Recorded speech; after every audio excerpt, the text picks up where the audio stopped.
Miranda, and I'm a visual arts teacher for high school learners.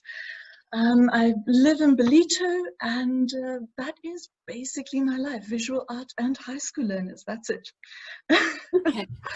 And Miranda, I mean, I know your story, so I know that when everything happened, before lockdown happened, you uprooted yourself basically, and you've gone home, which is in Pretoria, and so you've had to leave Belito behind. And how's that?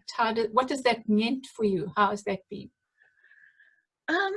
Well, it's choosing between family and paradise. So it's unfortunately I do have family responsibility, and my family can't come to Belito.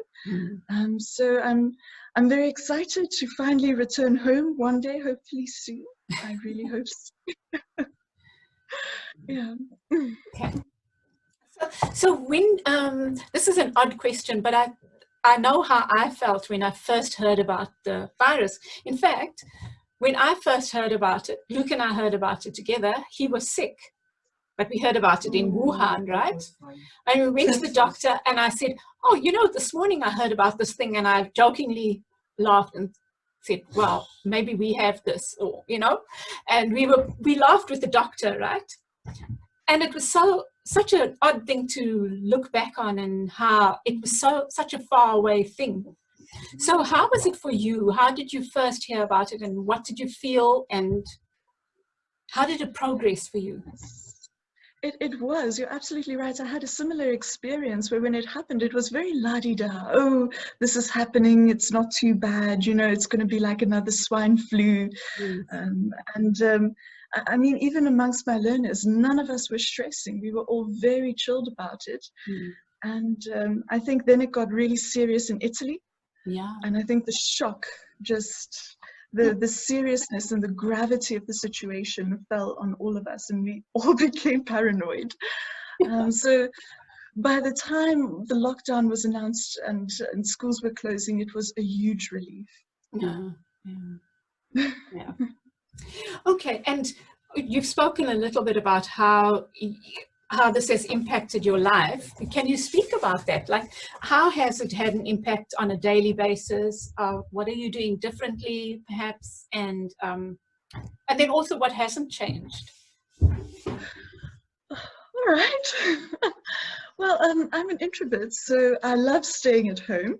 And I'm not going to lie, the idea of staying home all the time, it drives one to insanity, even if you love staying at home. So I keep telling myself, there's not a lockdown, it's my choice to be here. I try not to face the reality of what's going on and remain as ignorant and comfortable as possible. Most changes in my life is my work. My work has moved from human interaction to solely digital interaction. And at first it was difficult to cope, but I think with routine, because it's been coming since last term already. It's been quite a while that we've had to teach from home. Okay. And I think it's going quite well for my learners as well. So do you meet with them regularly, like daily, or? I do. So I've got two types of classes within. Our schedule is normal, as the normal school schedule would be. Then I've got group classes where we do theory, which would be like a lecture class. And then I do individual consultations. So in the lessons where we would have done practical work, I divide that lesson up so that each learner gets a certain amount of time.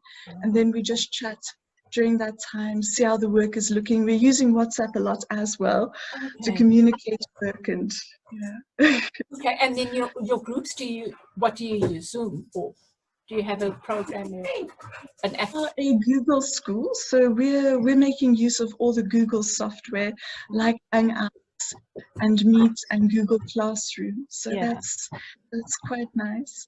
I know one positive thing that this lockdown has brought, especially to my work environment, is I get to know the learners a lot more intimately. Yeah. I see all of them in consultation with their cameras on in their bedrooms. We talk about what's going on in their bedrooms. We talk about what they're experiencing on a daily basis. And these are opportunities that I would never get in class because there's so many learners. That one-on-one interaction in a very private space doesn't happen. Yes. Oh, that's awesome, hey? Plus the many new skills that we're learning, right? Having to teach from a distance and stuff like that.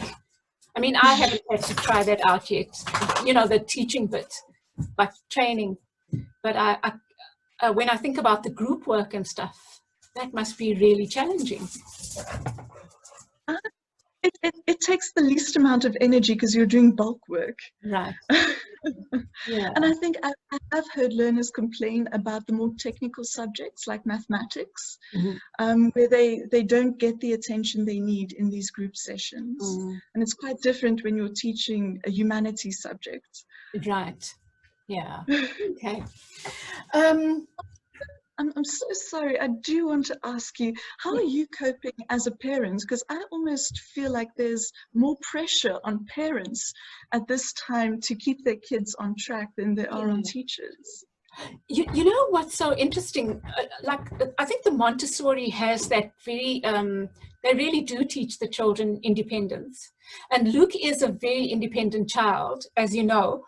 He gets on with it. So they have been sending regular work. They haven't had group discussions or anything, but they're sending work, and he gets on with it. I have to maybe test him, or like tomorrow he's doing Afrikaans, and so I need to help him with that. He's asked me for help with that, but he knows that when it's maths, no, stay away from mum. And then English, yeah, it's in fact we are coping quite fine. We run around the house and keep the neighbors entertained. You know? That's lovely. That's lovely. I know a lot of parents are really struggling at this point in time. Well done, Luke. Well done. Thank you. I suppose if they are, you know, carrying on with normal work and having to look after kids, whereas with me, I guess because I work from home anyway, it's just adjusting, you know. In fact, I find I have so much more time because the run to school every day takes me just under an hour there and back. You know, well, 40 minutes, you know, maybe a bit more. Saving all of that time. That's lovely. Yeah. It does save time. Okay. Is there anything you think you'll do differently in the future because of this? I really do hope that this does bring about a larger change, I think, socially for all of us. I don't know, to me, staying at home and having a little bit of distance away from people somehow feels positive. I can't put my finger on why, and there's something about this that I'm going to struggle to let go of. Although I can imagine if I'm an extrovert, you must be dying inside of your house at the moment. And absolutely, definitely the skills that I have had to learn to cope during this time. I'm definitely taking those skills out with me. And like I said, there are negative things. This impacts my work negatively, but I think in the vast majority, this is actually impacting my work positively. Yeah. And right, we are saving a lot of time, not traveling, not doing all those things. Petrol, like, really? There is a... I really do hope that those changes stick. I mean, I think it would be great for the environment as well. Absolutely, absolutely. It's like, honestly, when this first happened, I thought, it feels like the earth is sitting there, like, I've had enough. Give me a break, you know, like, oh, anyway. It's weird, like a reset. It is a reset button, and you know we can use this time to be quiet, right? A little bit quieter. Yes, Yeah. absolutely. A lot more reflection, a lot more, yeah. It feels calmer. Yeah. So what do you think, what are the main lessons we can take from the situation for you personally and just generally? What do you think? I think you've touched on some of that. Yeah, I think generally, as a society, we really do need to take diseases a lot more seriously. I don't think any of us took it seriously to the point that we thought it would influence all of our economics, our job security, never mind lives lost, that we know. But everything else that went with it, it has been such a shock. And I cannot imagine going back into the future without this awareness and this, yeah. Preventative policies to try and keep this from happening again as much as we possibly can. Yeah. And then a part of me really wishes that society does change from this, that we create a new normal from this that will protect us in the future. But then if I look at how China has handled all of the instances and Japan has handled all of the instances of viral outbreaks there, somehow they manage to go back to the previous normal every time. So I do think that this is just a short-lived, very different experience. Yeah. Okay. So, which is very similar to the last question, which is the kind of phrase maybe, or make you think differently. And maybe you started talking about that, but in what way do you think the world has changed irreversibly, or will have changed looking back after this? I think, first of all, technology and being able to work from home. I think that will save businesses a lot of rent money. It will just be a lot more comfortable for people. I foresee a lot more people investing in technology as they have done during this lockdown to get people to work from home. And that is fantastic. I also see that possibly opening up new job markets for creating this technology, which I am quite excited about. I'm really looking forward to that. But environmentally and socially, I wish things would stay like this. I wish we'd be able to keep distances from one another. It would definitely be great for preventing a future outbreak. But I cannot see that lasting for long. We forget easily. We forget very easily. But maybe to chat about what you're saying about China and Japan and how they go back to the old normal. That's such an interesting thing that you said, actually. I know that in China there's more of an inclination to wear masks, which is not a normal here. But what did you mean by that? What do you think their default setting is? What is their behavior? The default setting is large crowds.